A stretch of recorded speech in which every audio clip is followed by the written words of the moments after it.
Now, the U.S. Food and Drug Administration is looking into whether serious illnesses found in some 300 pets had to do with their diets. WMAR2 News' Mallory Safaste has more on this new investigation because if it matters to you, it's a matter for Mallory.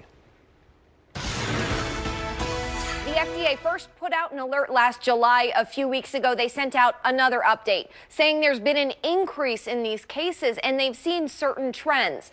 But there's still no definitive evidence that BEG, an acronym for boutique, exotic, and grain-free diets, causes canine heart disease.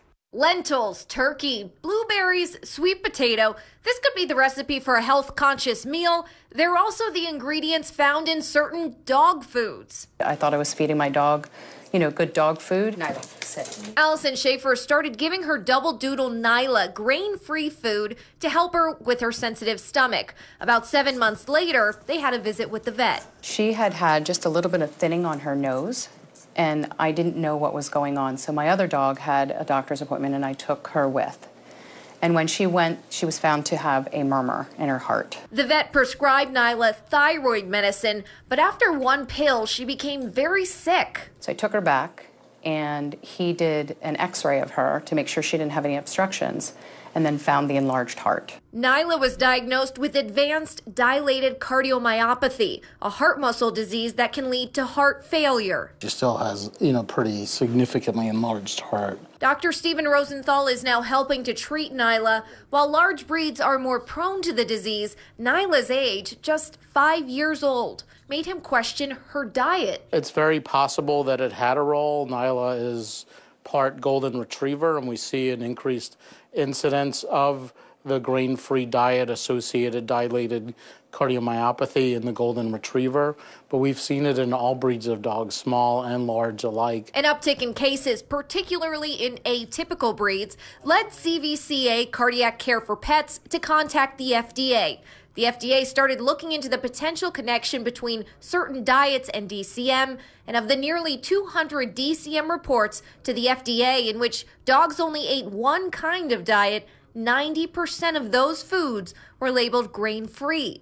Other scientific studies had similar findings. Still, there are questions as to what exactly these diets include or leave out that could lead to illness. There have been many theories, including that these diets may have a deficiency in amino acid called taurine.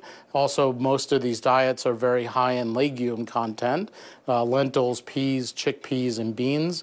And there's some concern that maybe those legumes might be playing a role in altering the absorption of certain nutrients in the diet. Or one of the theories is if there's some type of toxin in the legumes that we're unaware of. Again, we're trying to figure that out with the FDA.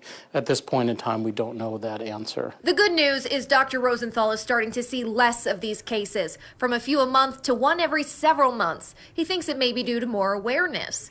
The bad news, when a dog is diagnosed, it's usually in the late stages of the disease. This is my dog, and I love my dog like I love my kids. I'm going to go with I think she's going to be okay and hope for the best. Want to give me a hug? Come here. Give me a hug. Okay. Good girl. Allison later told us she was too emotional to say Nyla's prognosis. Her vet estimates she may only have a year. However, Allison's hopeful that with the change in diet and medications, which is now 5 pills a day plus supplements, Nyla's health will improve.